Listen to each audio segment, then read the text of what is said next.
लोगों के लिए तिस्ता सीतलवाड़ की गिरफ्तारी लोकतंत्र पर हमला होगी, तो अब कई चैनल विधवा विलाप शुरू कर देंगे कि देश में सत्ता के खिलाफ बोलने वालों की जबान काटी जा रही है।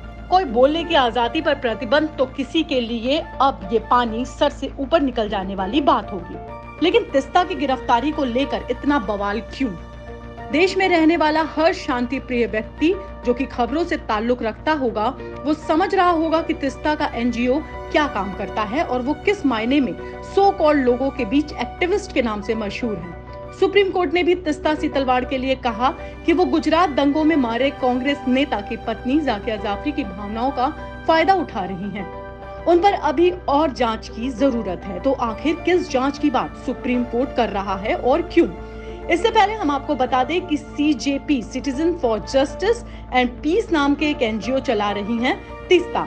इसे शुरू साल 2002 में किया गया था, जिसका मकसद गुजरात दंगों की पीड़ितों के लिए मददगार साबित होना था।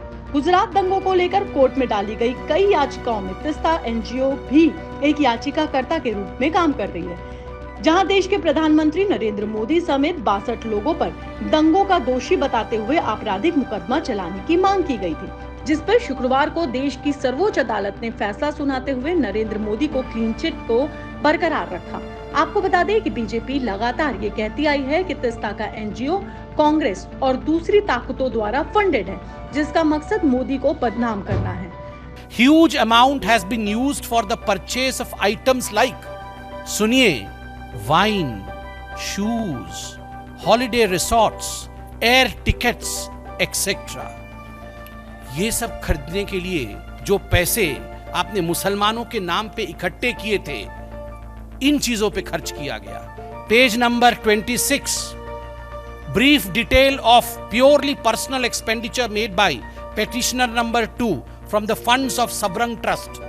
ये पेटिशनर नंबर 1 और 2 तिस्ता सीतलवाड़ और जावेद जी है। The data received from the Union Bank of India shows that substantial amounts were spent by petitioner number 2 was towards shopping, entertainment, foreign goods purchase, domestic requirements and others, hair salon expenses, Mona Lucky stores, Reliance Fresh, beauty stores, cottage industries, Royal Fashion Corner, medicines, cakes, shoes, from ये कौन सी company है, Vogel shoes Geneva, ये हम लोग भी नहीं जानते हैं। मतलब कुल मिलाकर के करोड़ों खरबों रुपए गरीबों के नाम पे आप कलेक्ट करिए और इन करोड़ों रुपए को अपने ऐशो आराम के लिए उड़ाएं।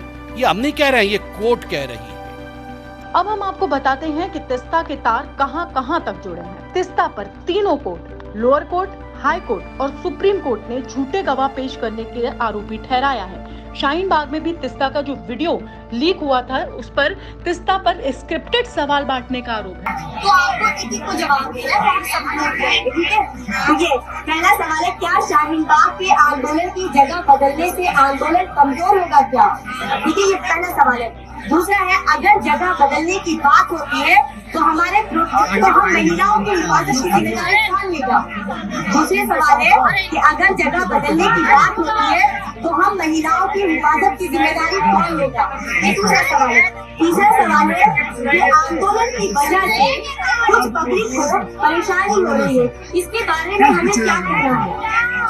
क्योंकि जैसे हम बैठे तो कुछ तो हमें अपने मतलब ट्रैफिक की परेशानी जो भी है वो अपनी राय रखो, ठीक है? और चौथा सवाल है, आधा रास्ता खोलने से मसला हल होगा क्या? राय आप ही की लेंगे तो आप ही को देना है, ठीक है? हाँ। 2002 में जो दंगे हुए, उस पर भी झूठे सबूत देने का आरोप पर तिस्ता पे जांच के आदेश है। निचली अदालत ने भी तिस्ता के एनजीओ को शक के घेरे में रखा, जिसके बाद वो हाई कोर्ट गई, जहां से उन्हें राहत नहीं मिली। झूठ ही नहीं, धोखाधड़ी के आरोप भी तिस्ता पर लगे हैं। आपको बता दें कि उन पर गुलबर्ग सोसाइटी पर धोखाधड़ी के कुल 1.5 करोड़ रुपए हड़पने के आरोप है। यहाँ हम आपको बता दें कि इस सोसाइटी को संग्रहालय बनाने के लिए विदेशों से तिस्ता पैसा इकट्ठा करती थी। यहाँ पर विदेश फंडिंग कहाँ से आ रही थी, इस पर भी सवाल खड़े थे, क्योंकि ये पैसा ज्यादातर इस्लामिक कंट्री से आया था।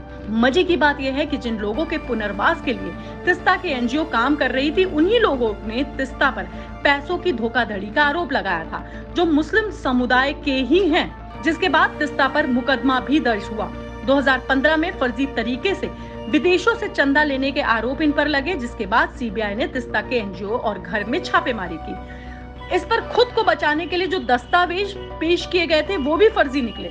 यहाँ पर वो लोग इसकी सच्चाई को जरूर जांच ले जो तिस्ता को सत्य और अहिंसा के पुजारी बताते हैं। उन्हें सोशल वर्कर और एक्टिविस्ट कहते हैं। 2007 से ही दंगा पीड़ितों के नाम पर तिस्ता और उसके पति 6 से 7 करोड़ रुपए तक का विदेशी फंड गमन कर चुके हैं और जो पैसा इन दोनों मियां बीवी ने महंगे सामान और शराब पीने में खर्च किए, जिसके बाद उन पर आईपीसी की धारा 468 और 771 के तहत जालसाजी के आरोप लगाया गया है। तिस्ता सीतलवाड़ पर लगातार हम आपको अपडेट देते रहेंगे, साथ ही बताएंगे कौन है तिस्ता सीतलवाड़ जिसके दादा देश के पहले अटॉर्नी जनरल रह चुके हैं और कैसे कांग्रेस की सरकार में तिस्ता को नरेंद्र मोदी को बदनाम करने के लिए देश का सर्वोच्च पुरस्कार भी दिया गया।